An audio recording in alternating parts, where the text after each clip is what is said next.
Telangana political screen మీద Kaleshwaram commission విచారణ కాకపుట్టిస్తోంది. ఎందరో ఇంజనీర్లు, అధికారులు, నేతలు పీసీ ఘోష్కు వివరాలు ఇవ్వడం ఒక ఎత్తైతే కేసీఆర్కు కమిషన్ నోటీసులు ఇచ్చి విచారణకు పిలవడం హాట్ టాపిక్ అయింది. అది అలా ఉండగానే బీజేపీ ఎంపీ ఈటల రాజేందర్ కామెంట్స్తో మంత్రి తుమ్మల నాగేశ్వరరావు సీన్లోకి ఎంట్రీ ఇచ్చి ఆయనో bomb పేల్చారు.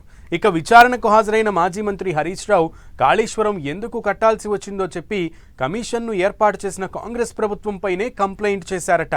Kaleshwaram commission next step ఏంటి? కాంగ్రెస్ నేతలను కూడా విచారణకు పిలుస్తుందా? అటు కాంగ్రెస్ ఇటు బీఆర్ఎస్ మధ్య బీజేపీ ఎటువైపు? ఈ పొలిటికల్ ఫైట్ ఎక్కడి దాకా? రోజుకో ట్విస్టుతో కాకరేపుతున్న కాళేశ్వరం విచారణ. కాళేశ్వరం కేబినెట్ సమిష్టి నిర్ణయమన్న ఈటల, హరీష్. కాళేశ్వరం మంత్రివర్గం ముందుకే రాలేదంటున్న Tummala. Etela counter, Tummala reaction. What next? Commission Congress నేతలను కూడా విచారణకు పిలుస్తుందా? జస్టిస్ పీసీ ఘోష్ కమిషన్కు హరీష్ రావు ఏం చెప్పారు? కాళేశ్వరం ఎత్తిపోతలపై కొత్త వివాదం తెరపైకొచ్చింది. కాళేశ్వరం ప్రాజెక్టు అప్పటి మంత్రివర్గ సమిష్టి నిర్ణయమని కేబినెట్ సబ్ కమిటీ రిపోర్ట్ ప్రకారమే ప్రాజెక్టు నిర్మాణంపై నిర్ణయం తీసుకున్నామని బీజేపీ ఎంపీ ఈటల రాజేందర్ అంటున్నారు. కాళేశ్వరం కట్టినప్పుడు కేసీఆర్ కేబినెట్ లో మంత్రిగా పనిచేసినా ఇప్పుడు రేవంత్ కేబినెట్ లో మంత్రిగా ఉన్న తుమ్మల నాగేశ్వరరావు మాత్రం సరికొత్త వివాదాన్ని లేవనెత్తారు. ఈటల రాజేందర్ కాళేశ్వరం కమిషన్ ముందు అబద్ధాలు చెప్పారని, ఆయన చెప్పినట్లు మంత్రివర్గ ఉపసంఘానికి కాళేశ్వరానికి సంబంధం లేదని తుమ్మల చెబుతుండడం హాట్ టాపిక్ అవుతోంది. కాళేశ్వరంపై కేబినెట్ సబ్ కమిటీ ఎప్పుడూ రిపోర్ట్ ఇవ్వలేదని, అసలు కాళేశ్వరం ప్రాజెక్టుకు మంత్రివర్గ ఆమోదమే లేదని కొత్త ఇష్యూ లేవనెత్తారు తుమ్మల నాగేశ్వరరావు. అయితే ఈటల, హరీష్ రావు, కేసీఆర్తో సహా అందరినీ విచారణకు పిలిచి అప్పుడు కేబినెట్ సబ్ కమిటీలో మెంబర్గా ఉన్న తుమ్మలను పీసీ ఘోష్ కమిషన్ ఎందుకు వివరణ కోరడం లేదన్న విమర్శల నేపథ్యంలో తుమ్మల కొత్త ట్విస్ట్ ఇచ్చారు. ఈటల, హరీష్ రావుతో పాటు తాను సభ్యుడిగా ఉన్న కేబినెట్ సబ్ కమిటీ కాళేశ్వరంపై ఎలాంటి రిపోర్ట్ ఇవ్వలేదని మంత్రి తుమ్మల చెప్పడంతో కథ కొత్త టర్న్ తీసుకుంటోంది. అసలు కాళేశ్వరం ప్రాజెక్టు అంశం మంత్రివర్గం దగ్గరకు రాలేదని, ఎగ్జిక్యూటివ్ ఆర్డర్తో మాత్రమే పనులు జరిగాయని తుమ్మల బాంబు పేల్చడం చూస్తుంటే ఇష్యూ కొత్త మలుపు తిరిగినట్లే కనిపిస్తోంది. కాళేశ్వరం నిర్మాణం చేపట్టిన 3 ఏళ్ల తరువాత సవరించిన అంచనాలు మాత్రమే కేబినెట్ ముందుకొచ్చాయని తుమ్మల అంటున్నారు.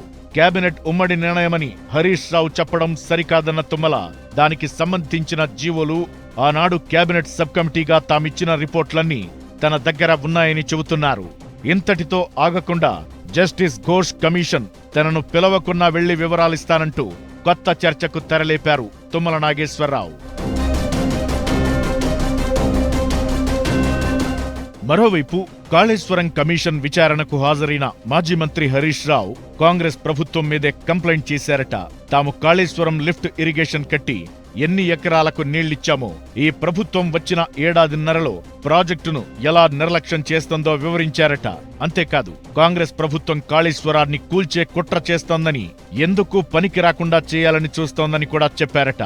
డ్యామేజ్ జరిగిన చోట రిపేర్ చేస్తే నీళ్లు ఎత్తిపోయొచ్చని, కానీ కావాలని తమను బద్నాం చేయడం కోసం, అవినీతి మరక వేయడం కోసం కాళేశ్వరం ప్రాజెక్టును కాంగ్రెస్ సర్కార్ నిర్వీర్యం చేస్తోందని వివరించారట హరీష్. కేబినెట్ ఆమోదం లేకుండా కాళేశ్వరం కట్టారని తుమ్మల నాగేశ్వరరావు అంటున్నారు. హరీష్ రావేమో తప్పంతా కాంగ్రెస్ దే అని అటాక్ చేస్తున్నారు.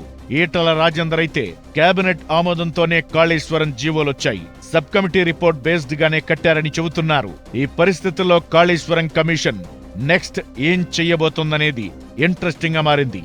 కాంగ్రెస్ నేతలను కూడా పీసీసీ ఘోష్ కమిషన్ విచారణకు పిలిచే అవకాశం ఉందన్న టాక్ వినిపిస్తోంది. ఇప్పుడు నీటిపారుదల శాఖ మంత్రిగా ఉన్న ఉత్తమ్ కుమార్ రెడ్డి వివరణ కూడా కోరనుందట కాళేశ్వరం కమిషన్. మేడిగడ్డ బ్యారేజీకి రిపేర్లు చేయకపోవడానికి రీజన్ ఏంటో తెలుసుకునే అవకాశం లేకపోలేదంటున్నారు. అంతేకాదు తుమ్మల తన దగ్గరున్న వివరాలు ఇస్తే కాళేశ్వరం కమిషన్ విచారణ కోణం మారే ఛాన్స్ ఉందన్న టాక్ వినిపిస్తోంది. అసలు కేబినెట్ ఆమోదమే లేదన్న ఆయన మాటలు నిజమైతే కమిషన్ విచారణ ఇప్పట్లో తేలకపోవచ్చన్న అభిప్రాయాలు వ్యక్తమవుతున్నాయి. కాళేశ్వరం విచారణ ఎటువైపు టర్న్ తీసుకుంటుందో చూడాలి మరి.